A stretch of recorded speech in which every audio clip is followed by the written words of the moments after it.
I never thought I'd be kicked out of my own home, especially not by my own mother. But that's exactly what happened. My mom married a man with a daughter, and suddenly I was no longer the only child in the house.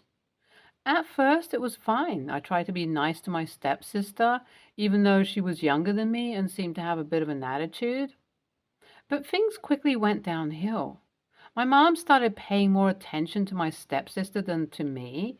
She would buy her expensive gifts and take her out to fancy restaurants, while I was left at home alone. I didn't mind at first, but it soon became clear that my mom was favoring her over me. I felt like I was being replaced. Things came to a head when my stepsister started demanding that she get my room as her makeup room. At first, I thought it was a joke, but my mom quickly informed me that she was serious. She said that since my stepsister didn't have her own room, she deserved to use mine as her studio. I was shocked and hurt. My room was my sanctuary. It was the only place in the house that felt like it was truly mine. And now my mother was taking it away from me? When I protested, my mom became angry. She accused me of being selfish and not caring about my stepsister's feelings. She said that I should be happy to make sacrifices for my family. But I didn't see it that way. I felt like I was being pushed out of my own home, all for the sake of someone who wasn't even related to me. To make matters worse, my dad lived in another country and was only able to visit a few times a year. He was paying for everything, the bills, the mortgage, even my stepsister's expenses, unknowingly, but he wasn't around to see how things were really going. As for my stepsister's father, he was nowhere to be found.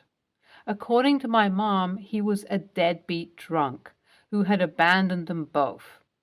She still took care of his daughter, though, so there was no one to turn to for help. I felt lost and alone. I didn't know what to do or where to go, but I knew one thing for sure. I couldn't stay in that house anymore. I couldn't believe that she would do something like that to me.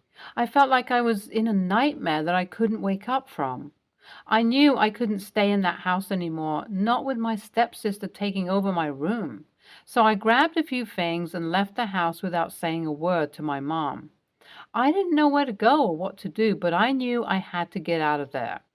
I wandered around the neighborhood for a while, feeling lost and alone. I eventually ended up at my best friend's house. She lived a few blocks away, and thankfully she was home. When she saw me, she could tell that something was wrong. I broke down and told her everything that had happened. She was shocked and angry, and she told me that I could stay with her for as long as I needed to.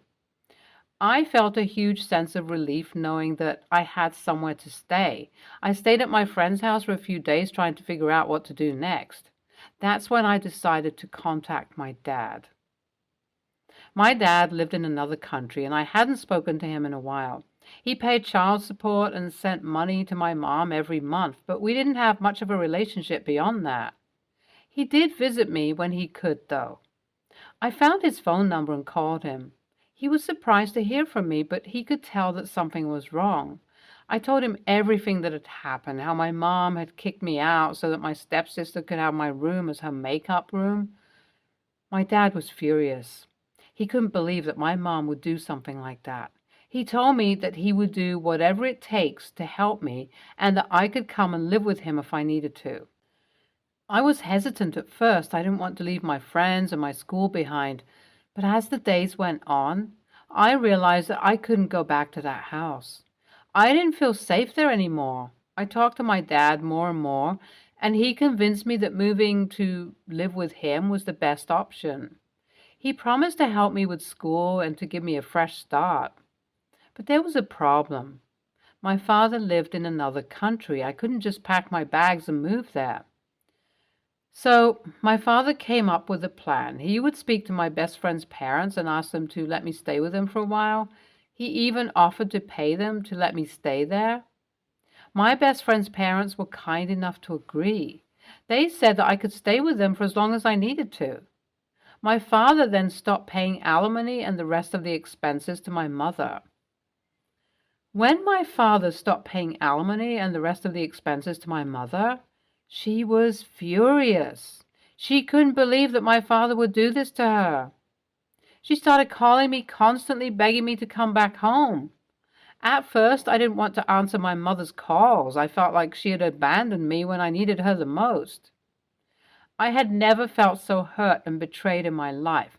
How could my mother choose her stepdaughter over me and kick me out of the room that my father paid for? The pain and anger were too much to bear, and I refused to talk to her. I would simply hit the decline button on my phone whenever I saw her name on the screen. I didn't want to hear her voice or her apologies. I didn't want to give her the satisfaction of knowing that I was still alive and well. But as the days went on, my curiosity got the better of me. I wondered why she was calling me so much. Was she feeling guilty?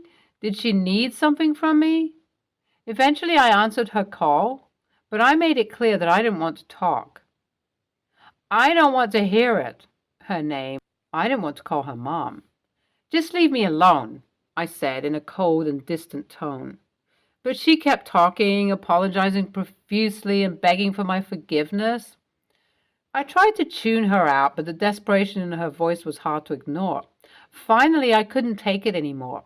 I lashed out at her, telling her that she didn't deserve my forgiveness and that she deserved to lose everything for what she had done to me. I didn't hold back, and I made sure she knew how much pain she had caused me. She tried to interrupt, but I didn't let her. I had bottled up my feelings for too long, and I needed to let them out. I told her that I never wanted to see her again, and that she was dead to me.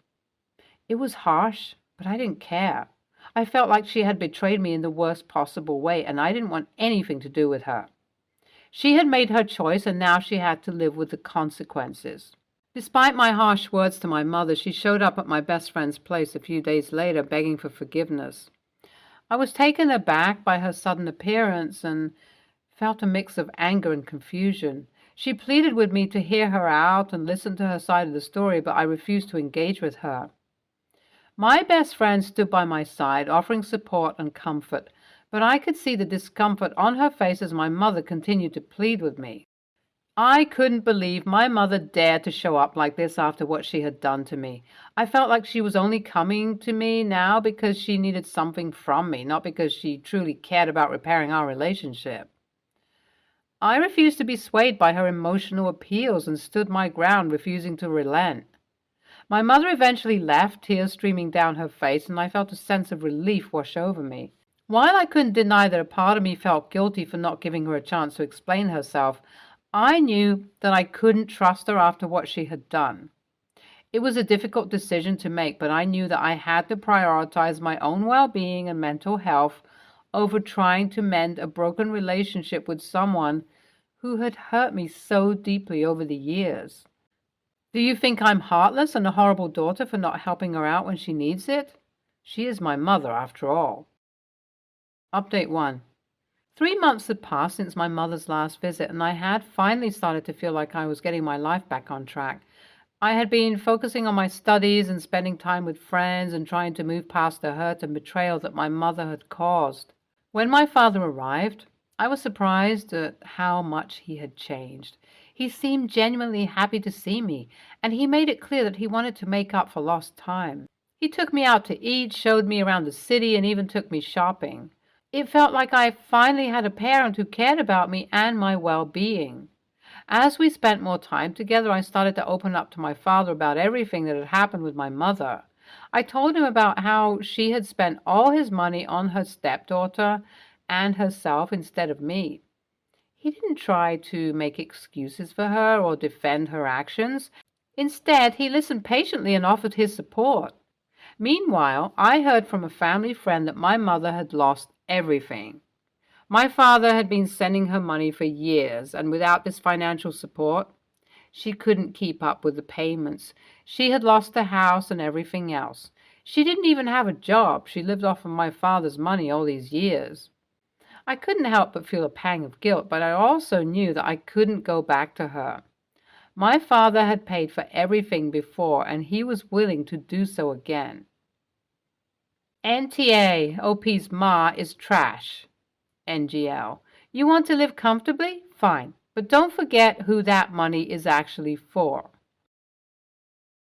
You made a good decision by leaving your mother. Don't let your mother guilt you into staying so she and her stepdaughter can live comfortably. They both deserve what they got. So she can do her makeup on the streets. Next story. My husband and I have been married for 22 years. He was a widower when we met, and he had 2 young children who were 7 and 8 at the time of our marriage. I always did my best to be a good stepmom, and we had an okay relationship over the years. I admit sometimes I hoped they would view me more than just a stepmom, but never expected to be mom. A true parent to them is more what I would hope they would see me as, because I believe parents can be more than just mom and dad. But I know I never got to that in their hearts. I'm a stepmom who is more dad's wife in their eyes. I accept that. We had our ups and downs. I went to therapy at times when my feelings were hurt and I didn't want to let it be a burden on my husband or children. I married a widower. I married a man with kids. I knew going in that I was going to meet them where they were at. Both of my stepchildren have children of their own. Both of them have gone a more traditional route of naming their children after family members. Both have honored their mom and dad and their parents-in-law with their first 2 children. My stepdaughter, the youngest of my stepchildren, recently had her 3rd child, and she named her after her 2 grandmothers and her husband's 2 grandmothers. When she announced the name on social media, she commented that all the most important women in their lives had been honored now, and my stepson agreed with her.